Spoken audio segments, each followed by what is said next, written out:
today we are working on Psalm 85.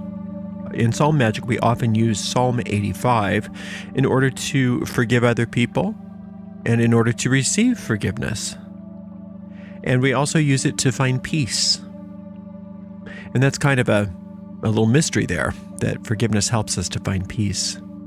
But today we're going to use it in order to overcome consequences from our own past mistakes. So a lot of times what happens is we make mistakes and then we set it up so that we get some sort of punishment from the universe. And today we're going to cut that cycle completely so that we can receive forgiveness for something that we might have done in the past, mistake that we made in the past, and have Spirit undo the consequences so that we don't have to constantly live in fear. Because that's one of the things that happens in this world is we make a mistake and then we feel guilty, and then guilt demands punishment, and then we walk around oftentimes unconsciously afraid of what's coming. So we're going to just undo all that guilt, and we're going to allow freedom to reign. The way we work Psalm Magic is very simple and extremely powerful.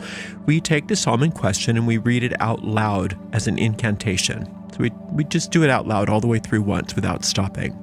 And then we go back through that same psalm and we take it verse by verse, and we just sit and contemplate, and we dig for inner occult meanings that are inherent in each of those verses. We look at these as being magical seeds, and there are an infinite amount of magical seeds in any given psalm.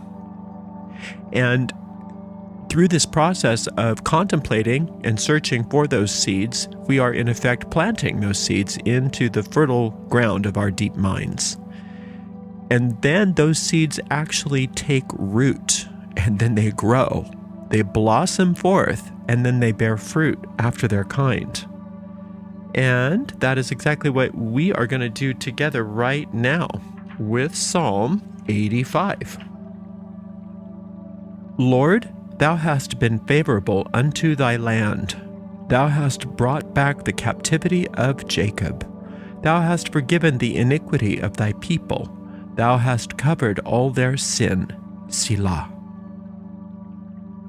Thou hast taken away all thy wrath. Thou hast turned thyself from the fierceness of thine anger. Turn us, O God of our salvation, and cause thine anger toward us to cease.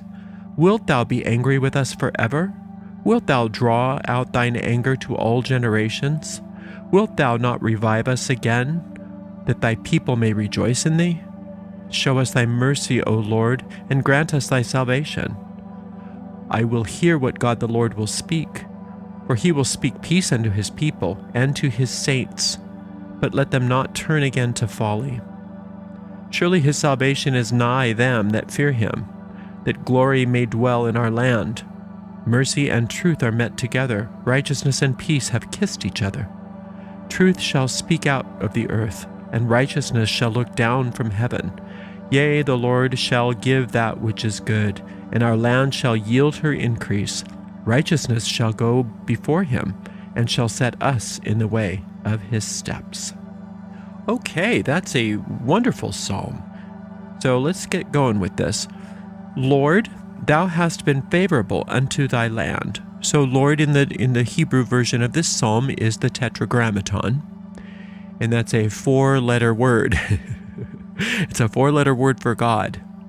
And for us, that 4-letter word for God simply is another symbol. There's a couple symbols in these psalms for that which is the source of all. And there's only one. There's only one power. And it's very important that we reorient ourselves to that power each and every time we work a psalm spell. Because if you reorient yourself to the fact that there's only one power, then you really get the understanding that there is nothing to oppose it. And therefore, your magic is inevitable. The success of your spell is inevitable, because if this power is for you, then nothing can be against you. So when we say the Lord, we're talking in terms of a pre-gender experience of oneness. The Lord is not a male figure, but it's also not a female figure. It's pre-gender. And it's all one. And since there's only one, there's nothing to oppose it. And there's many qualities of God. And we'll go through some of them as we go through this psalm. But it's really important to understand that there's only one source. There's only one force, only one substance in all the universe, one power. And that is what is called the Lord in this psalm. So, Lord, thou hast been favorable unto thy land. Well, now God's land, what is God's land? Does God live in a body? Does God live in the earth? God is not only pre-gender, but God is pre-form. So God's land is the substance that underlies all form. So God is always favorable unto God's land. Now, a lot of times the manifest circumstances that we experience are different than God's land. And that's because of our powers. We have powers. When we are created, God gave us power to create just like God creates. It's called projection. It's like projecting onto the screen of space that which you're thinking. And then we interact with that experience. So if it's not from God, it's our own illusion that we are interacting with, or the collective of all humanity that is projecting that we're interacting with. So God is always favorable unto God's land.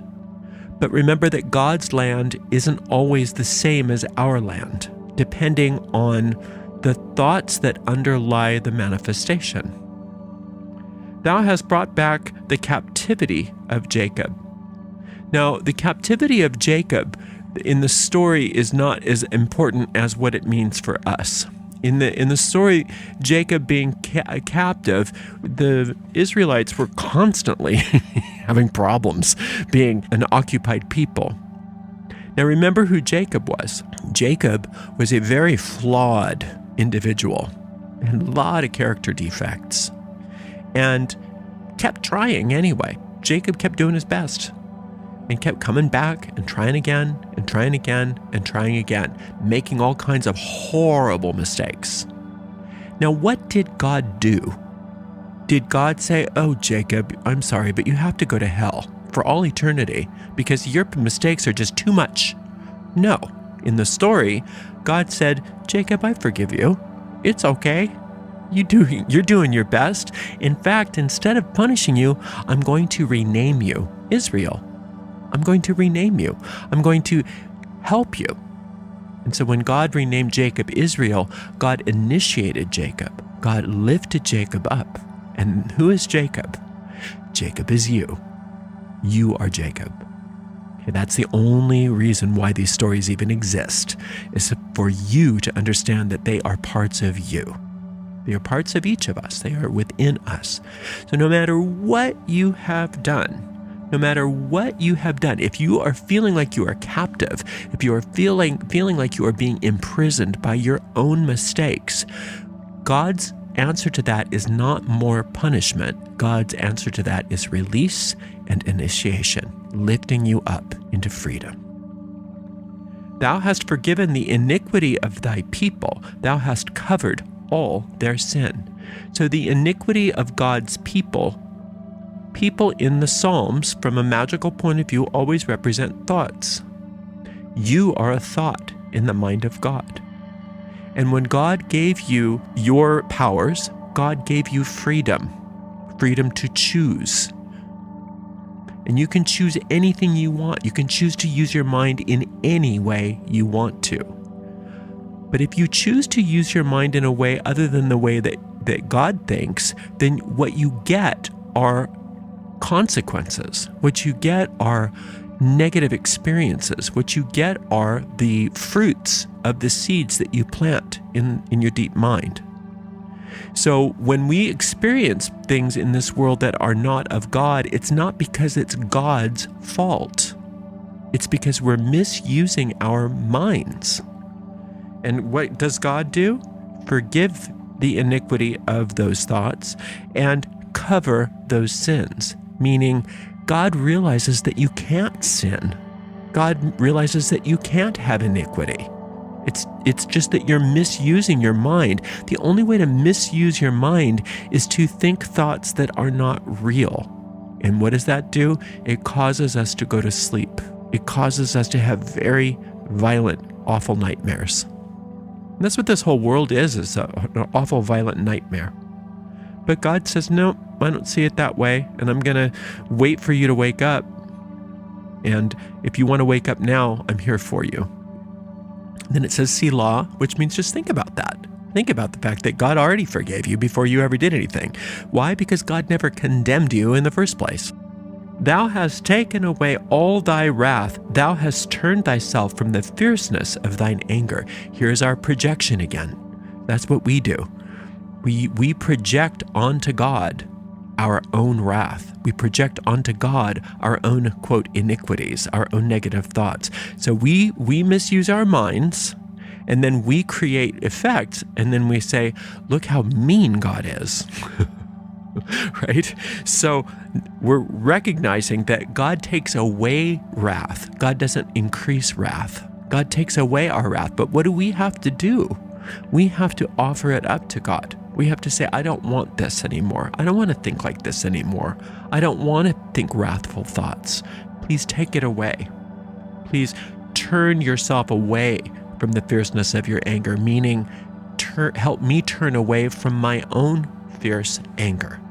Turn us, O God of our salvation, and cause thine anger toward us to cease. So turn us and cause the consequences of our own misguided thinking to cease. Remember, God's not mad. God doesn't get angry. God doesn't have human emotions like that. That's us. We created those ourselves. That's our own thing. And then we project those onto whatever. We project those onto the screen of space in whatever way we can, including God. So this is not God's doing. It's not God's fault that we're angry people that are always having angry experiences. It's not God who's angry. It's we who are angry. And we are saying, turn us, and cause the consequences of all of our anger to cease. Wilt thou be angry with us forever? Well, that's a great rhetorical question, isn't it? It seems like hell is eternal, because hell is what our own ego mind does with the present moment.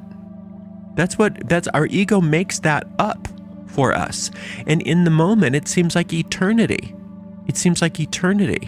So it seems like God is going to be angry with us forever and condemn us to eternal torment. But that's not what's happening. That's not what's happening at all. We're doing that.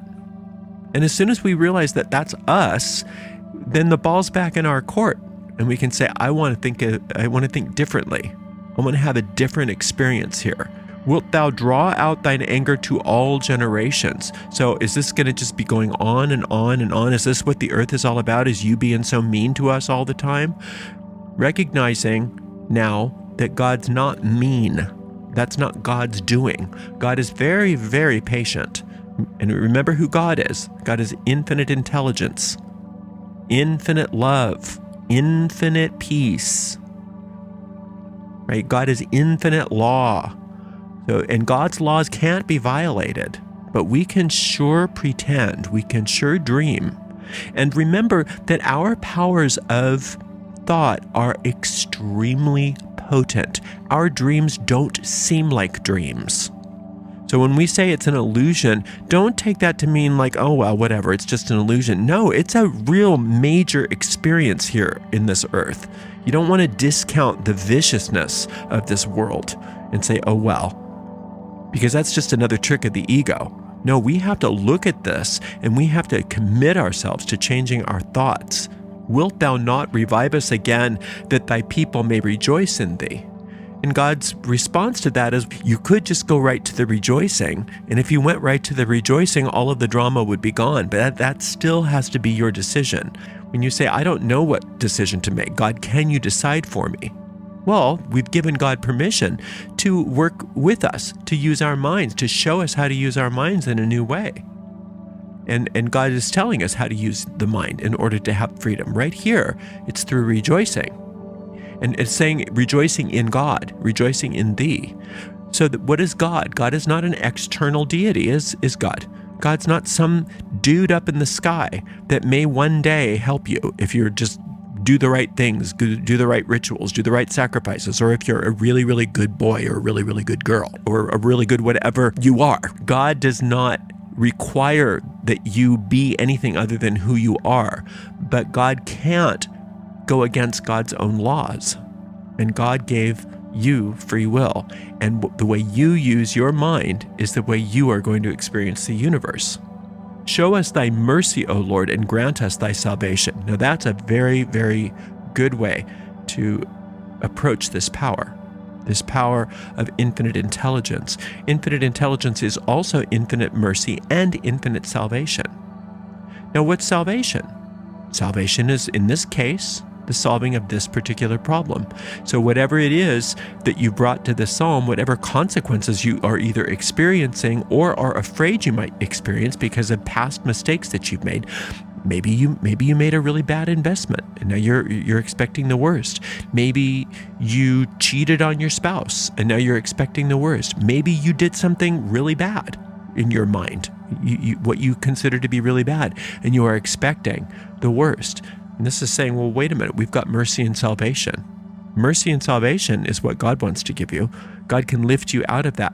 God can undo those consequences and set you right. I will hear what God the Lord will speak, for he will speak peace unto his people and to his saints. So the word of God is speaking. When God speaks peace. If you're experiencing peace of mind, then you're hearing the voice of God.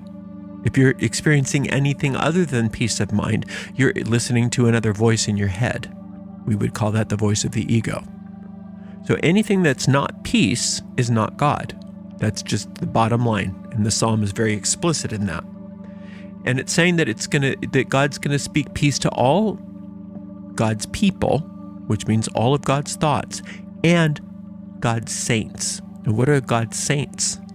If you think about the fact that when God created you with specific functions, with specific abilities, with specific powers. And if you stick with what God gave you, those thought forms that God gave you, those are the saints of God, then all is well. If you start thinking in a new, different way, that's separate and distinct and apart from those thoughts, those saints, if you will, then you're going to have what you're going to have. And it's saying that God will speak peace to all thoughts through those saints. So if you can calm your mind and find peace in your mind and body, you will listen to the voice of God, and that will come through his saints, meaning through your inner guidance. But let them not turn again to folly. Now, this is the bottom line, isn't it? It's not about, well, since I know how to do this magic, I can do anything I want because I'm going to have God undo the negative consequences of my actions. And the psalm is saying, yeah, I can see where you might think that, but that doesn't work because then you're not really undoing it. You're not really undoing your past. You're staying in your past. You're saying, I want to be able to hate somebody and have peace of mind. I want to be able to go east and west at the same time. I want to be able to have wrath and anger and have joy, all at the same time. I want to be able to attack somebody and feel safe. Right? You can't do that.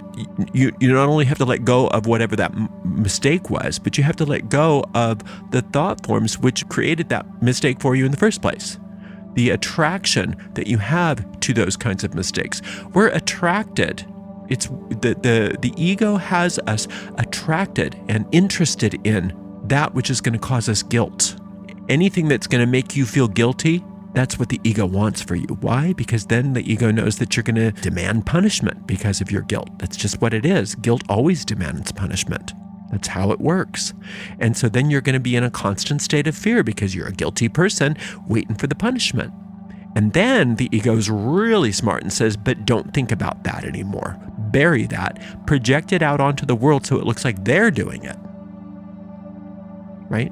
And so in this psalm, God's saying, stop that.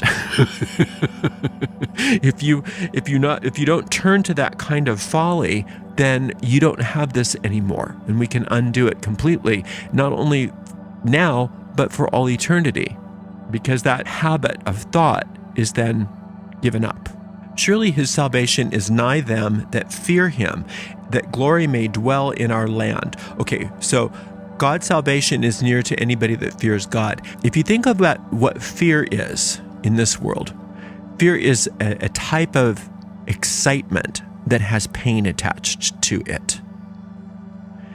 The fear of God is the only way to have that kind of an excitement without pain. So it's really the ecstasy of God is what the fear of God is. It's the ecstasy of God. It also means respect. But if you think about the fear of God meaning that you have all the excitement that comes with fear, but none of the pain, right? So that's the only kind of fear that is sacred, is the fear of God. It's not that you're afraid of God. It's not that you're going to run away from God. God's going to hurt me. It's the ecstasy of God. It's that feeling of utter ecstasy. So if you have ecstasy toward God, then you know that God is near you. That glory may dwell in our land. Well, what's glory? Glory is the aura of God. Glory is the life force itself. You can think of glory as Shekinah, the goddess force, the life force. And so glory will dwell in our land. Now, in our land versus God's land, it's very interesting, right? God has God's land and we have our land. Well, now this is the mystery of joining those so that they become one. So that the projections that we have that have created this false world that we experience are now going to have the glory of God in them. So that we start little by little even having our nightmares start to reflect the truth of what God's land is. And pretty soon you won't be able to tell them apart. Mercy and truth are met together. Mercy and truth. Mercy and truth exist on sphere number 4, on the tree of life. Righteousness and peace have kissed each other. Righteousness is you. You were created righteous. You were created perfect. And once you have peace, then you have righteousness. Because once you are experiencing righteousness, that simply means that you're experiencing yourself as God created you without anything added. No additives. None of your additives, none of the extra stuff that you add to it. That's where you get peace. Peace comes when you recognize that you were created perfect and you don't have to fix yourself. You don't have to add anything to yourself. Truth shall spring out of the earth, and righteousness shall look down from heaven. See, when we start allowing our earth to be a reflection of God's will rather than our own small will, then righteousness springs right out of all manifestations, meaning that the way God created the earth starts to be reflected in our experience here. When the way God created things starts to be our experience rather than the consequences of all of our mistakes, which is what we've been doing. Lifetime after lifetime after lifetime after lifetime. Karma, karma, karma, karma, karma. So we're not living in a world of karma. We're living in a world of righteousness. We're living in a world that is peaceful. Yea, the Lord shall give that which is good, and our land shall yield her increase. So God gives that which is good because that's the only thing God is. Again, if we don't add anything to it, if we allow God to be God, and we allow that righteousness, if you will, to manifest unimpeded, then all of your experiences here yield increase. Prosperity along all lines. Prosperity in finances, prosperity of peace, prosperity of self-expression, prosperity of health. Righteousness shall go before him and shall set us in the way of his steps. In other words, I can step back and let righteousness lead my way. I don't have to say, oh, I know what to do. I know what to do. I know what to do. It's easier if I say, I don't know what to do. What do I do? There's a difference between saying, God is with me, and saying, God, where do you want me to be? There's a difference between saying, God is good, and saying, God, what good would you have me perform today? Right? So if you ask, where shall I go? What shall I do? What shall I say? Then righteousness is before you and you simply have to follow. But if you think that you're supposed to have it all figured out, then all you get is your past mistakes projected onto your path so that you can interact with them again and again and again. But if you let God lead the way, then you're divorced from your past. Your past is completely gone, and all the consequences of your past are gone, because now you've learned the mystery that righteousness will lead you one step at a time, exactly where you need to be. So this is how we work these Psalms, and we just keep coming back to them every single day. So you're just going to keep coming back to Psalm 85 every single day until you get a sense of peace about whatever it is. And once you get that sense of peace and certainty that everything's working out just the way it's supposed to, and you really feel that in your heart, you know that it's done, and you can just stop. You can stop working on that and go on to something else. Thanks so much for spending some time with me today. I so appreciate you. Until next time, blessed be.